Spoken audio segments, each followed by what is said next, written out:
Welcome back. Chapter 5.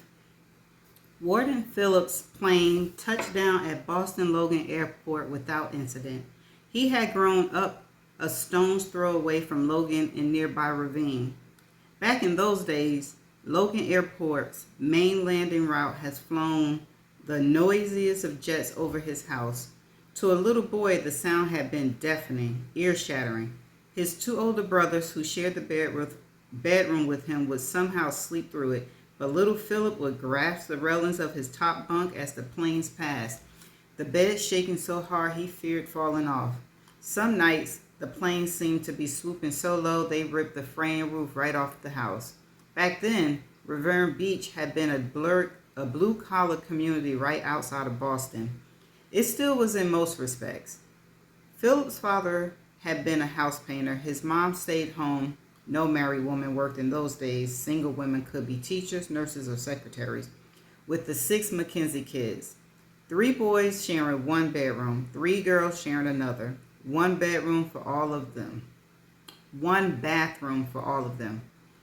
The taxi dropped Philip off in front of a familiar 4-family home on Dehan Street. The dwelling was decaying brick. The front door was shedding faded green paint. The large stoop, the stoop where Philip had spent countless childhood hours with his buddies, especially Lenny, was made up of chipped concrete. For 30 years, the Burroughs family had taken up all 4 apartments. Lenny's family was on the first floor on the right. His cousin Selma, who had been widowed young, had the apartment above her daughters, Deborah. Aunt Sadie and Uncle Hemi were on the first floor left.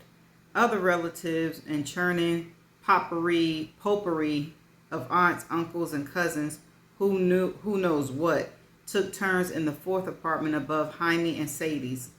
That was how this neighborhood was in those days. Immigrants' families, Philip's being Irish, Lenny's Jewish, had poured in from across the Atlantic over a 3-decade period. Those already here, they took in family, always. They helped the newcomers find jobs. Some relatives slept on a couch or floor for weeks, months, whatever. There was no privacy, and that was okay.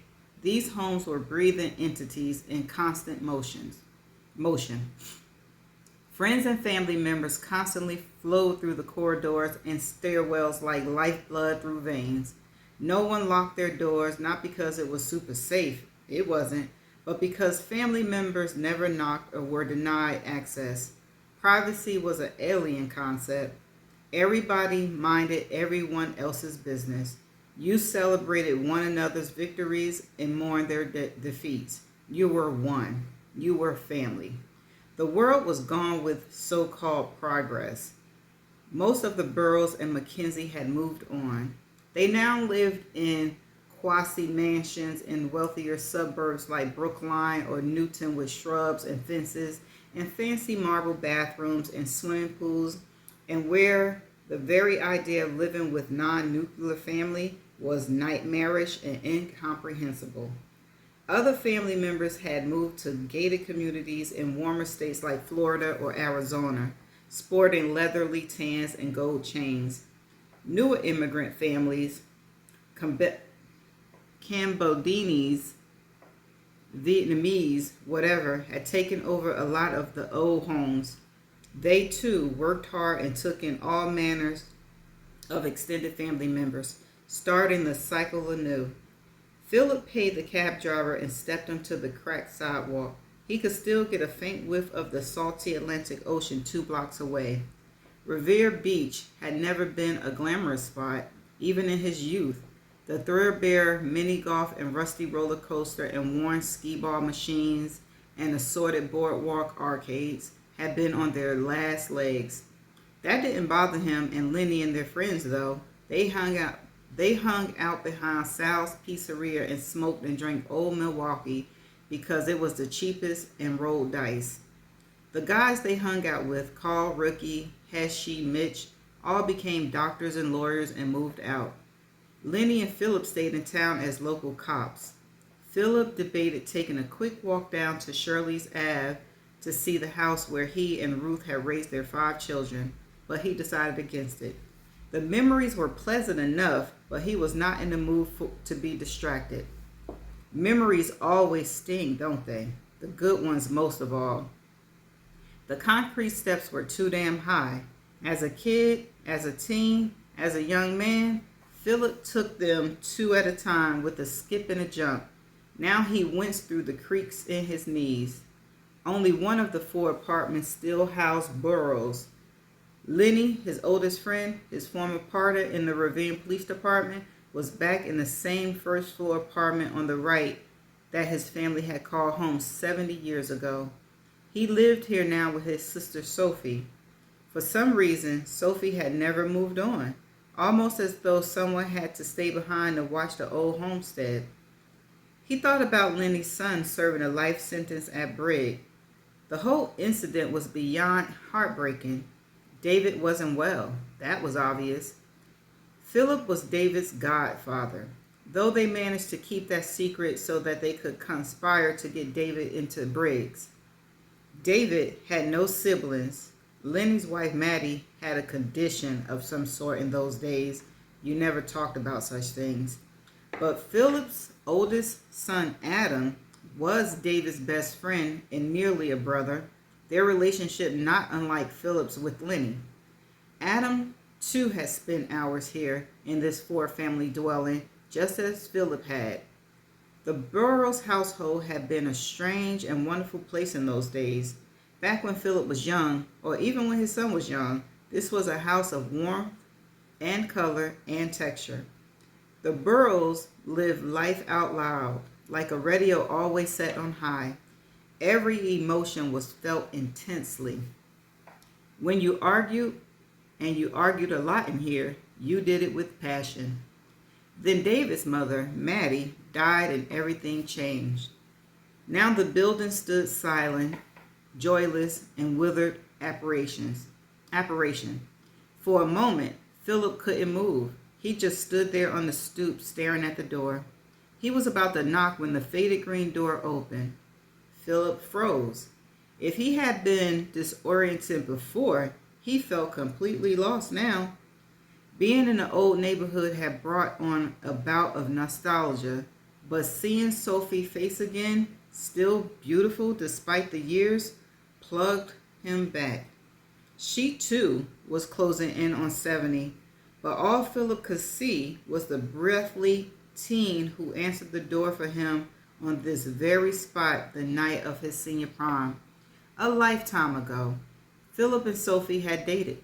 They had fallen in love, he guessed, but they were young.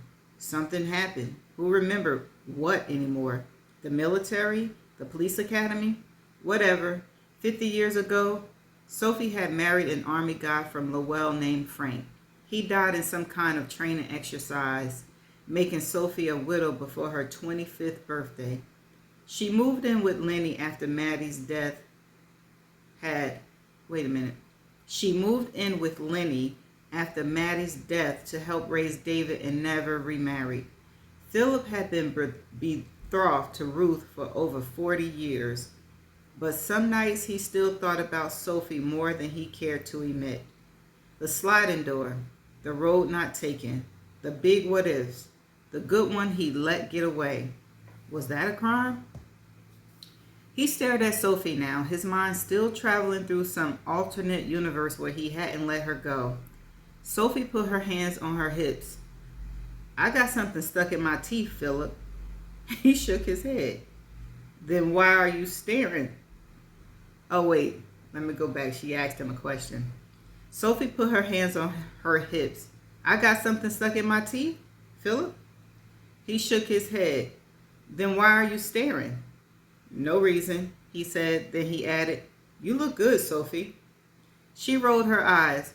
Come on in, Silvertongue. Your charm is making me woozy. Philip stepped inside. Little, if anything, had changed. He could feel the ghosts around him. He's resting, Sophie said, heading down the corridor. Philip followed. He should be awake soon. Want some coffee? Sure. They reached the kitchen. It had been updated. Sophie used one of those new coffee pot machines everyone seemed to have. She handed him the thick mug, not asking how he took it. She knew. So why are you here, Philip? He forced up a smile over the brim of the mug. What? Can a man visit an old friend and his beautiful sister? Remember what I said about your charm making me woozy? I do. I was joking. Yeah, I figured. He put down the mug. I need to talk to him, Sophie. This about David? It is. He's sick, you know, Lenny. He's sick, you know. Lenny, I know. Almost completely paralyzed. He can't talk anymore. I don't even know if he knows who I am. I'm sorry, Sophie. Is this going to upset him? Philip thought about that. I don't know. Not sure I see the need. There probably isn't one. But this is what you two do, Sophie said. Yes. Sophie turned her head toward the window. Lenny wouldn't want to be sparse, so go ahead. You know the way. He put down the mug and rose. Philip wanted to say something, but no words came to him. She didn't look at him as he left the kitchen. He made the right and headed toward the bedroom in the back. The grandfather clock still stood in the hallway. Maddie had brought it at an estate sale in Everett 100 years ago. Lenny and Philip had picked it up in Philip's old pickup truck. The thing weighed over 200 pounds. It took them forever to disassemble it and move it. They had to wrap the pendulum and the mainsprings and the cable and the chains and the weights and the chime rods and Lord knows what else is heavy blanketed and bubble wrapped. They used masking tape to affix cardboard over the beveled glass door and then something still chipped off the toe molding. But Maddie loved it and Lenny would do anything for her. And hey, when you add up the pros and the cons, there was no doubt Philip got the better end of the deal of the friendship. Not that either would ever keep track. Philip stopped when he reached the bedroom. He took a deep breath and plastered on a smile. When he entered, he fought hard to keep that smile locked in place and hoped his eyes didn't betray the sadness and shock. For a moment, he stayed near the doorway, just stared at what had been his best friend. He remembered how powerful Lenny had been. Lenny had been all coiled muscle, built like a bantamweight fighter. He had been a health nut before it was in fashion, a careful eater in the days before that became so mainstream. Lenny did 100 push-ups every morning, exactly, without break.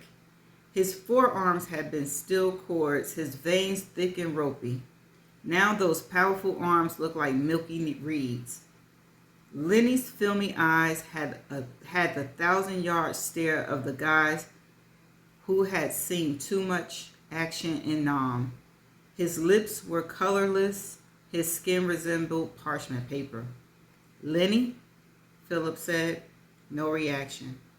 Philip forced himself to take a step closer to the bed. Lenny, what the hell is going on with our Celtics, huh? What happened to them? Still nothing. And the Pats, they were so good for so long, so we can't complain, but come on. Philip smiled an inch closer. Hey, remember when we met Yaz after the Orioles games?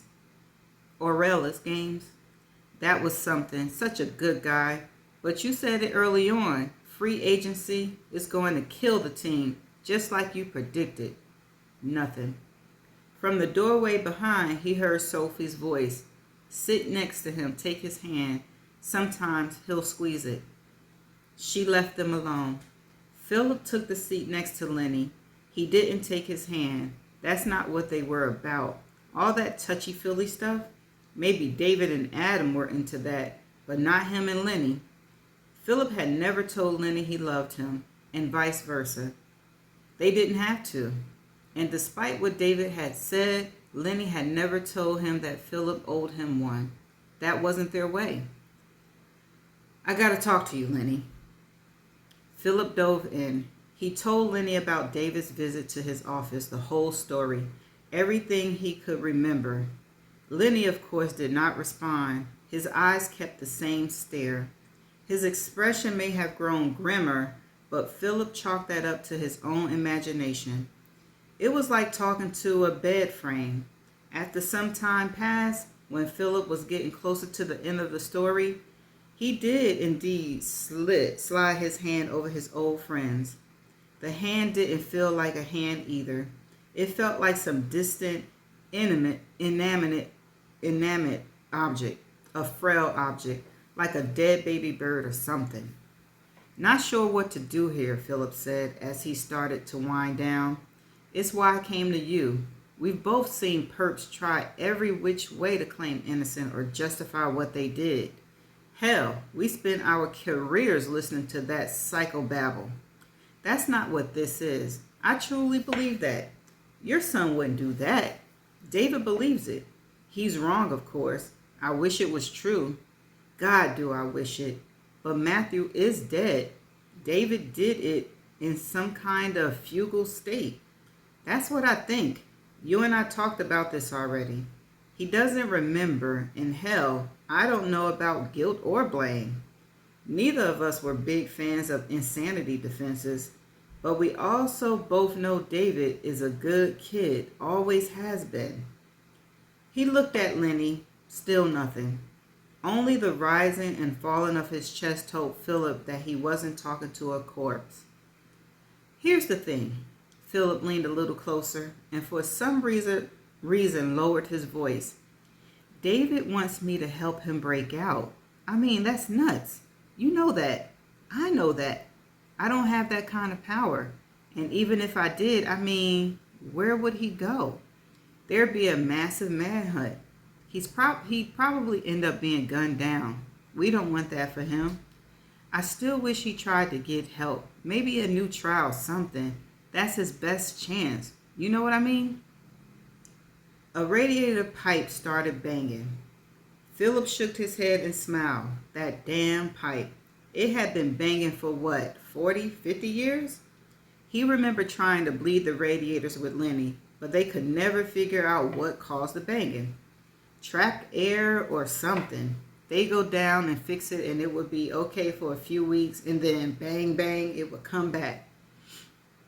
We're old men, Lenny. Too old for this crap. I'm retiring in another year. Double pension. I could lose it all if I mess up. You know what I'm saying? I can't risk that. It wouldn't be fair to Ruth.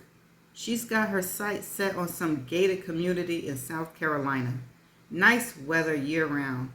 But you know, I'll always look out for David no matter what, like I promised. He's your boy. I understand that. So I want you to know, I'll look out for him. He stopped talking. His chest started to heave. Right now, today, this moment, this was probably the last time he'd ever see Lenny. The thought hit him out of nowhere, like a punch he didn't see coming. He felt tears starting to come to his eyes, but he bit them back. He blinked hard, turned away. He stood and put his hand on his friend's shoulder. There was no flesh there, no muscle. It felt like he was touching naked bone.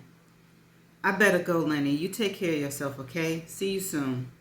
He walked towards the door. Sophie met up with him at the threshold. You okay, Philip? She asked. He nodded, not trusting his own voice. Sophie met his eyes. It was almost too much for him to bear. Then she looked over at her bedridden brother. She gestured for Philip to turn around. He slowly followed her gaze. Lenny had not moved. His face was still that skeletal death mask. His eyes still stared out lifeless. The mouth still slightly open in some awful silent scream. But he saw what Sophie was trying to show him.